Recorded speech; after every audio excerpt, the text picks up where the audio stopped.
गढ़वाल की शान न्यूज़ से वरीश चंद्रा और मेरे साथ कैमरामैन है विनोद सिंह जी और हमारे साथ में आई हैं रिपोर्टर मायरा जी। और आज हम लोग आए हैं न्यायालय जनपद देहरादून में। यहाँ पे बार काउंसिलिंग उत्तराखंड का चुनाव 17 तारीख को होने जा रहा है और आज मेरी मुलाकात हो रही है बहुत ही वरिष्ठ अधिवक्ता सुल्तान खान जी से। सबसे पहले सुल्तान खान जी नमस्कार। नमस्कार नमस्कार। आपका चैनल में स्वागत है। थैंक यू आपका भी। जी एडवोकेट साहब, जिस तरह से यहाँ पे बार काउंसिल उत्तराखंड के चुनाव होने जा रहे हैं और आप सदस्य पद के दावेदार हैं, किस तरह से आप अधिवक्ताओं से अपने लिए वोट मांग रहे हैं?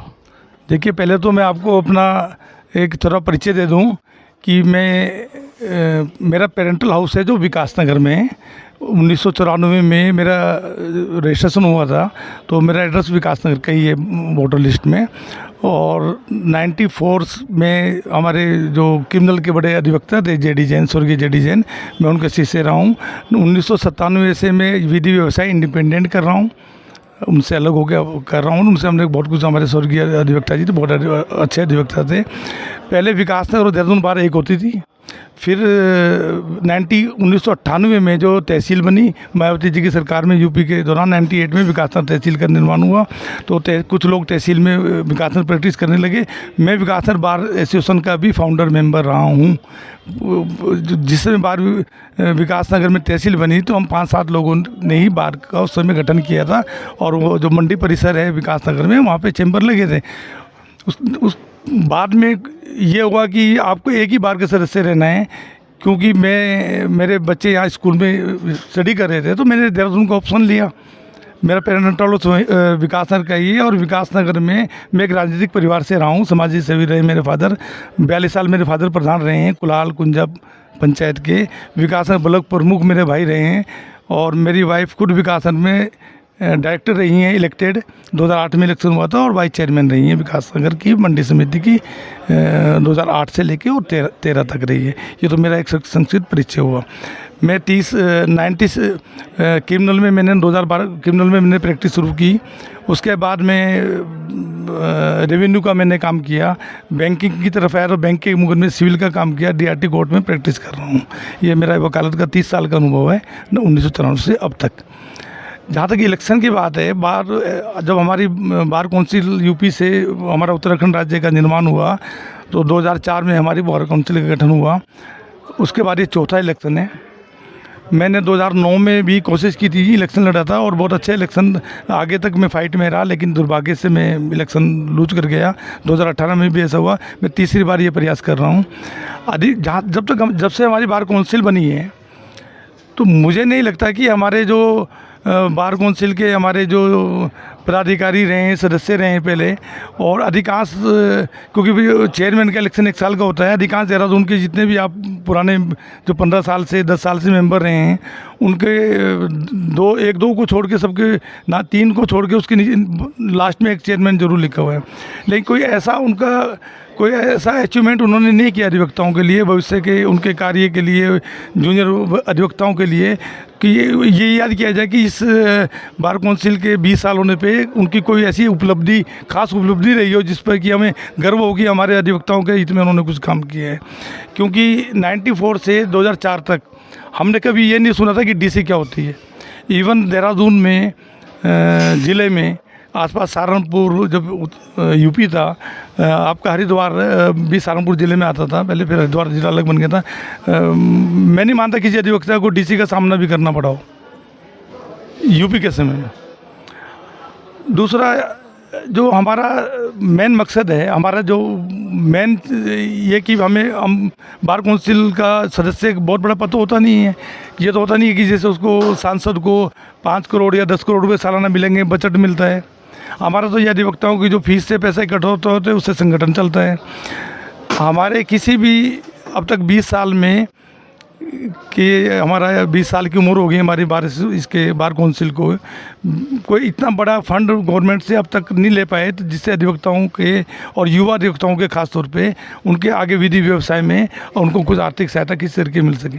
नहीं कोई हमारे लिए कोई इंश्योरेंस की ऐसी पॉलिसी लाए हेल्थ की ऐसी पॉलिसी लाए जिससे कि अधिवक्ता क्योंकि सभी अधिवक्ताएँ तो बहुत ज़्यादा संपन्न नहीं हैं, बहुत सारे अधिवक्ताओं को बीमारी सुख दुख में जो कोई ऐसी कोई अब तक स्कीम नहीं निकाल पाए ग्रुप में। सर जैसे कि इस समय जो कि ये बार काउंसिल उत्तराखंड का जो चुनाव हो रहा है, आप सदस्य के लिए लड़ रहे हैं, आपके पास ऐसे कौन से ठोस मुद्दे हैं जिससे आप अपनी जीत हासिल कर सकते हैं?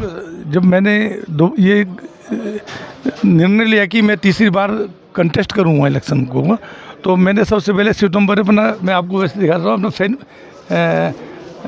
चुनाव फेस्टो पहला वो अधिवक्ता था जिन्हें इलेक्शन लड़ना था और जिन्हें अपने साइन से ये अपना चुनाव मैनिफेस्टो जारी किया था। ये मैंने अगस्त में कर दिया था जब मैंने डिसाइड किया कि मैं इलेक्शन लड़ूंगा। उसमें मैंने जो मुद्दे उठाए थे, सबसे हमारा प्रमुख मुद्दा ये था कि नए अधिवक्ताओं के लिए उनको परीक्षण के लिए कैसी व्यवस्था हो कि उनकी बीच बीच में शुरुआत जब होती है तो सीनियर अधिवक्ताओं के साथ उनका परीक्षण हर बार एसोसिएशन में हर तहसील में रखा जाए। दूसरा, अधिवक्ताओं को आर्थिक रूप से नए अधिवक्ताओं को आर्थिक रूप से लिए सरकार से ऐसी व्यवस्था करी जाए, जैसे राजस्थान वगैरह में और प्रदेश में बहुत पहले से चल रही हैं कि उस से जो नए बच्चे आ रहे हैं उनको थोड़ा बड़ा स्टिपेंड जितना भी 5-6 हज़ार रुपये महीना सरकार की सहायता लेके हम दे सके वो करते। ऐसा अब तक नहीं हुआ है। ठीक। तीसरा ये कि हमारे जो बार काउंसिल है उसमें कोई पारदर्शिता नहीं रही है। हमारा ऑडिट पब्लिश नहीं करते, वेबसाइट पे डालना चाहिए ऑडिट पे इतना पैसा हमारी इनकम हुई, इतना हमारा खर्चा हुआ। हमारा जो मेन खर्चा जो बार काउंसिल का हुआ है हमारा है वो TADM है, यानी आप मीटिंग में जा रहे हैं तो उसका TA जो लेते हैं अलाउंसेज लेते हैं, और जो DC आप चला रहे हैं उसमें अधिवक्ता को जो कमेटी के मेंबर होते हैं अधिवक्ता को जाते हैं जहाँ पे DC रखते हैं उसमें ज़्यादा खर्चा हमारा उसमें हुआ है। तो ये है कि ये पारदर्शिता में हो, ऑडिट हो हर चीज़ का, और उसकी हमारी बार काउंसिल की ऐसी वेबसाइट हो जिस पर हम उसको डालें ताकि हर अधिवक्ता देख ले कि हम लोग अच्छा काम कर रहे हैं, पारदर्शिता से कर रहे हैं, हमारे कोई इसमें ज़्यादा बार काउंसिल का फंड का मिसयूज़ नहीं हो रहा है। जी सुल्तान खान जी, आपको क्या लगता है कि जैसे आप अपनी इस सन में, इस चुनाव में अपनी जीत को दर्ज करके लाएंगे तो सभी अधिवक्ताओं के हित में ऐसी कौन सी ठोस नीति बनाएंगे आप? देखिए सर, इसमें सबसे ये सबसे ज़्यादा ज़रूरत है कि जो नए युवा अधिवक्ता आ रहे हैं उस स्टाइपेंड उनका हो, उनके कौशल उनको परीक्षण मिलता रहे, बार काउंसिल का में पारदर्शिता से काम हो, ये TA और DA जो होता है अलाउंसेज होता है इसका मिसयूज़ ना हो, वो हमारे जो युवा अधिवक्ता रहे हैं वो फंड उनके लिए काम हो। हेल्थ पॉलिसी की ऐसा प्रयास हो कि हर अधिवक्ता की, युवा अधिवक्ता की भी और दूसरे अधिवक्ता की भी हेल्थ पॉलिसी हो ताकि उनको परिवार को उनके काम वो कभी मुसीबत ईश्वर ना करे ऐसी कोई वो हो, लेकिन फिर भी क्योंकि ये प्रकृति का नियम है तो उनकी सहायता हो सके ज़रूरतमंद लोगों की। जैसे कि सर आपने कहा कि मैं 3 बार लड़ चुका हूँ, 2 बार, और मैं इस बार तीसरी बार चुनाव मैदान में उतरा हूँ, और आप अधिवक्ताओं के पास जा रहे हैं, किस तरह से आप समर्थन देखने को मिल रहा है आपको? सर, मैं अधिवक्ताओं के पास जा रहा हूँ, पूरा उत्तराखंड भ्रमण किया है मैंने। पहले मैं आपको समस्या बताता हूँ। हमारे यहाँ एक विकास नगर, क्योंकि मेरा पैतृक निवास है, मैं वहीं पैदा हुआ हूँ, विकास नगर में मेरी एजुकेशन है और मेरी फैमिली में ही रहती है, यहाँ पे तो मैं रहता हूँ। तो विकास नगर में अभी सिंचाई विभाग की तरफ से बड़ी तोड़फोड़ हुई। जब विकास नगर में तहसील परिसर में इतनी जगह थी, एक मल्टी स्टोरी बिल्डिंग बना के न्यायालय परिसर वहाँ हो जाए, वो ना करके इन्होंने अधिग्रहण किया ज़मीन का सिंचाई विभाग की। आपका डकरानी से जब हम हरपुर से डकरानी जाते हैं नहर के किनारे, ठीक है, तो वहाँ पे जो ज़मीन सरकारी ज़मीन थी अधिवक्ताओं ने उसमें हमने चैम्बर का निर्माण करके विधि व्यवसाय एडवोकेट कर रहे थे। ज़मीन का रेट इतने ज़्यादा हो गए, अब वो इन्होंने वो तोड़फोड़ कर दी वहाँ पे। ये भी देखिए, एक एडवोकेट यहाँ 20 साल से 15 साल से चैम्बर बना के रह रहा है, सरकार ने उसकी समुचित व्यवस्था नहीं की। विकास नगर न्यायालय परिसर में जो वकीलों के लिए बैठने की जगह थी, 2018 में पहली बार ये चला गया अधिवक्ताओं की चैम्बर के लिए जगह, जो गेट से हम घुसते हैं ना, वहाँ एक कैंटीन बन गई, और कैंटीन के बराबर में बहुत थोड़ी जगह बची है, 2-3 बिस्वा ज़मीन है, और उसकी छत उसके अधिवक्ताओं के लिए छोड़ दी। विकास नगर में इस समय लगभग 400 से ऊपर अधिवक्ता हैं, 400 प्लस अधिवक्ता हैं और हर साल विकासनगर में भी कम से कम 50 से 70 अधिवक्ता हर साल विधि व्यवसाय में आ रहे हैं। आप वहाँ गए होंगे तो किस तरह का सहयोग देखने को मिल रहा है आपको? नहीं, सहयोग तो क्योंकि मैं तो वहाँ मैंने जन्म वहाँ पे लिया है, मेरी कर्मभूमि रही है, मेरा परिवार वहाँ पे रहता है, मेरी एजुकेशन वहीं की है, तो समर्थन तो मुझे हमेशा विकास से तो अच्छा मिला है, हमेशा में अच्छा मिला है। लेकिन उनकी जो मेन समस्या है उनकी ये है कि आपने उनके लिए किसी ने ये आवाज़ नहीं उठाई जो पदाधिकारी रहे हैं कि भाई विकासनगर के इस तरह चैम्बर नहीं तोड़ने चाहिए सरकार को कि आप उनको बेघर कर दिया। हर अधिवक्ता इतना संपन्न नहीं है कि जो सामने दुकान खरीद के चैम्बर बना ले। एक मतलब आपका कहना ये है कि आपके लिए इस समय ये बहुत बड़ी चुनौती है? ये बहुत बड़ी चुनौती है। विकासनगर के अधिवक्ता भाई हैं जो मेरा तो घर है वहाँ पे, उनके लिए बड़ी बाहर जो है प्राइवेट लोगों के जो प्रॉपर्टी है वो मन चाहे वो बहुत कीमती प्रॉपर्टी है, बहुत ज़्यादा जा रही है। चलिए असर की समस्या सर। चलिए आप जो है अपनी ओर से बार काउंसिल उत्तराखंड के सभी अधिवक्ताओं को क्या संदेश देना चाहेंगे आज के दिन? मैं संदेश देना चाहूँगा, तो आपको मैंने समस्या बताई विकासनगर की। अभी भगवानपुर की बड़ी इंपॉर्टेंट चीज़ बताता हूँ आपको।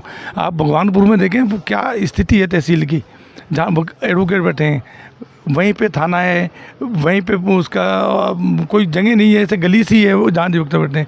अभी सरकार ने उनके लिए ज़मीन तय कर दी है और मेरी भगवानपुर के लिए ये है कि इतना इम्पोर्टेंट थाने, पुलिस थाने और इतना रेवेन्यू विलेज है वहाँ पे जब हमारे चक्रोता में एक जुडिशल ऑफिसर बैठ सकता है तो भगवानपुर में तो कम से कम 3 जुडिशल ऑफिसर अब तक बैठा देने चाहिए थे।